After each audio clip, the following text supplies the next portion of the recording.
Welcome back to my channel. How are you doing? Today is another tutorial where I'm going to tell you not to be afraid of any beading design. No matter how complicated you think it is, no fear, it is very easy.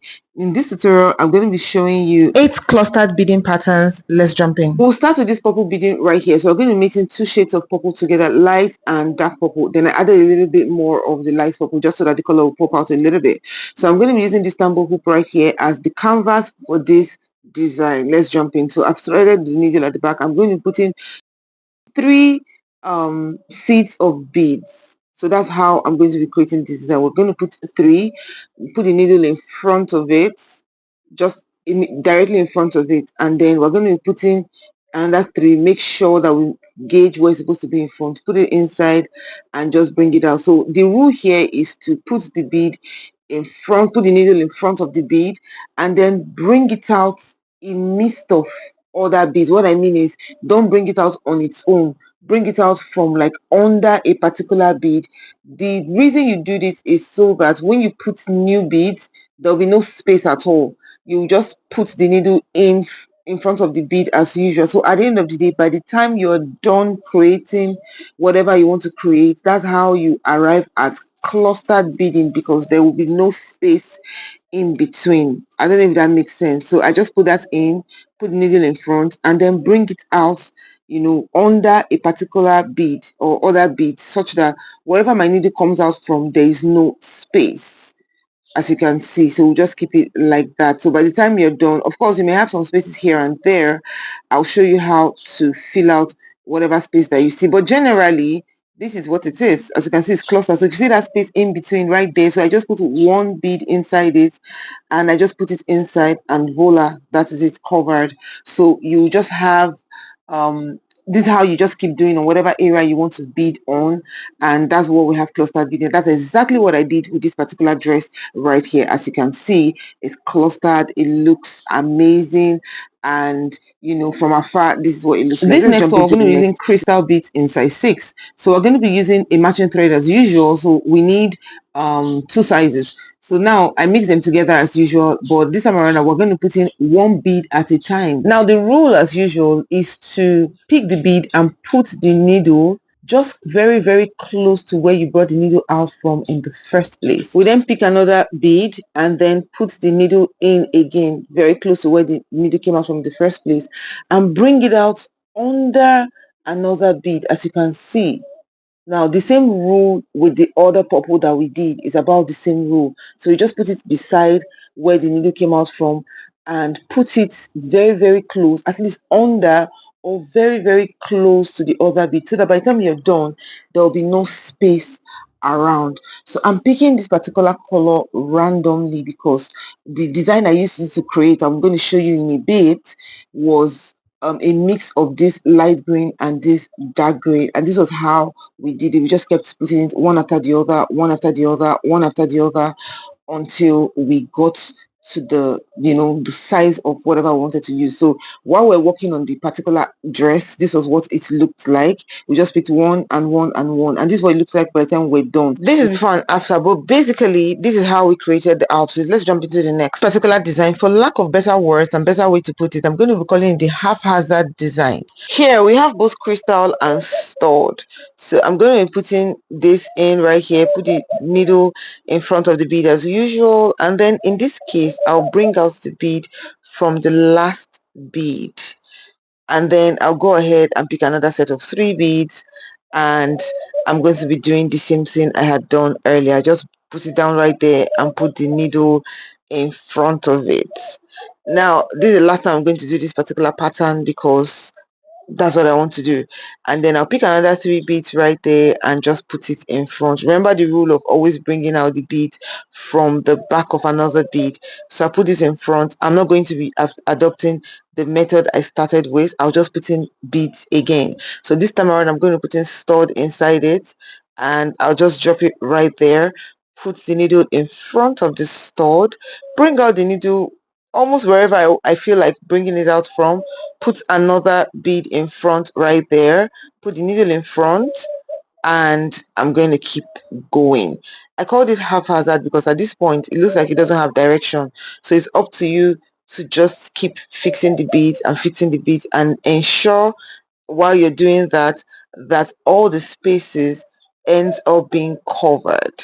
So if you notice, at that point I just put one bead instead of the three beads I put usually, because it is just about one bead that can contain that particular spot. So we're going to go ahead and keep, fixing the beads. This time around I fixed two, and then I'm just going to keep continuing. So I call it haphazard because it's looking like there is no clear-cut rule, there is no clear-cut way we're doing this thing. But at the end of the day, by the time we are done with it, we'll discover that it was still clustered. We discovered that everywhere was still covered in beads. So what you just do is you just keep fixing it, and if you have any empty space wherever you find it, just fix beads inside the empty space, which I'm doing right here, and it will be covered. That's why I call it haphazard, because you just keep going and fixing the beads in between each spaces.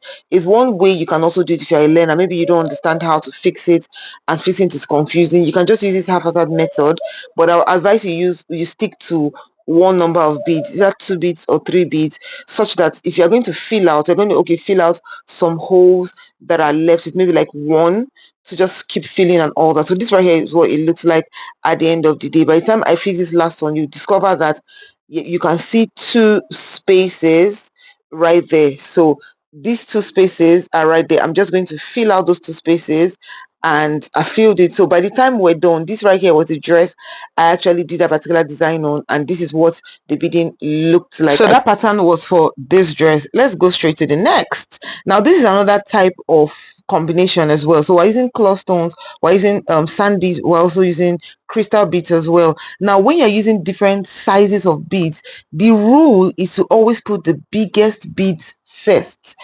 Put the bigger beads first. After putting the bigger beads, the next thing you're going to be doing is to now put the next size. So you go from biggest to smallest. Now we're putting the next size. By the time we're done putting the next size, if you have another size again, you put the next size. So when you have gone all the way from the biggest to the smallest, the last bead, which is the smallest bead, is what you're going to use to now fill out the empty spaces. Now that I've done that, this sand bead right here is the smallest bead. I'm going to be using it to fill out all the spaces that will be left. Remember the first design, that purple one that we had to put 3-3 in order to create our clustered patterns? So that is what I'm going to be adopting in this particular case.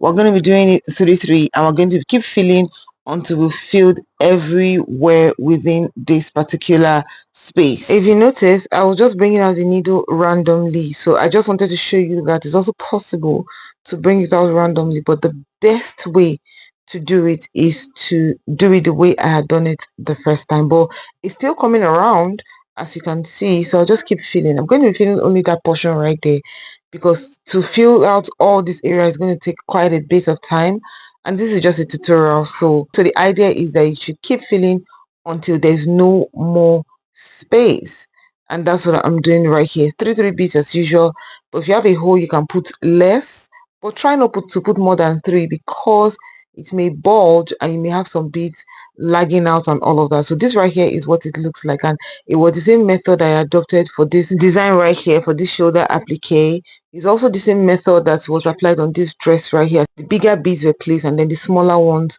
were now placed to cover up the remaining space. The big one came in, the next one came in, and then the smallest was used to fill it out. This one had a little bit of space though, but I think you can get the idea of what we're talking about generally. Let's go on to the next. Now this is another type of design that uses different types of beads and different sizes of beads as well, but this time I'm going to mix in colors and sizes.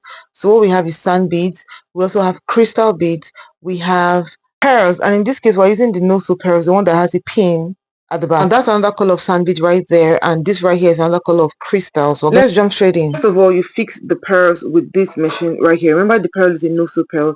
After that, we're going to go ahead to start fixing the pink crystals. Now the pink crystals have been fixed. Now this is the second size. Remember that we're using several sizes, so we'll fill out to the second size, and the next thing we're going to now do is to go with the remaining beads, which is the pink sand beads and the white sand bead. We're going to use that to start filling out. As you can see right here, we've started filling it out from here, and then we're going to fill it all the way through till we achieve something like this. Now this clustered beading is really clustered, so you can adopt this however. I have a full tutorial of this, by the way, so you can check it out. Let's jump to the next. So this time around we're still also going to be doing clustered beading, but we're using crystal beads and we're going to be using two beads. Remember the first time I started with 3, the other one did 1, so this time around we're going to be using two. Now this tutu, I think, is as easy as the one. It's just for you to keep putting it in, bring it out at the bottom of another bead, keep fixing it, and just keep fixing it. If you find any hole around, you cover it up. If you didn't find any hole, you keep it moving. If at some point you're doing it one after the other and you just probably got tired and to get faster, you can do the two. But use this method when you're using 2 colors of beads and you want the distribution of the colors to be equal. That's the method I was adopted on this dress, if you look very closely, and this particular dress as well. The next method I'm going to be showing you is a very lazy method. I would like to warn you ahead. Please don't try this on a customer's outfit. So draw whatever shape that you want, pour fabric gum in between it, and pick your broken glass beads and just pour it on top of it. Pour it, dab, and when you're done and you're sure that it is dry, you can now pour the beads out. Once you pour the beads out, you have the shape that you want. Dust it, and this is what it looks like. Now this can only be used for only your outfit when you are going out. Please don't use any customer's outfit, so I'm begging you. Let's jump to the next. So I'm going to be drawing the heart shape right here, and I just wanted to use the heart shape to show this particular beading pattern so that you learn how to make line clustered beading and heart shape at the same time. Tell me thank you. So first is, the pointed bottom, I just put 1 bead right there. That's because the heart shape is very small. If it was bigger, you may need more, but I just use 1 bead.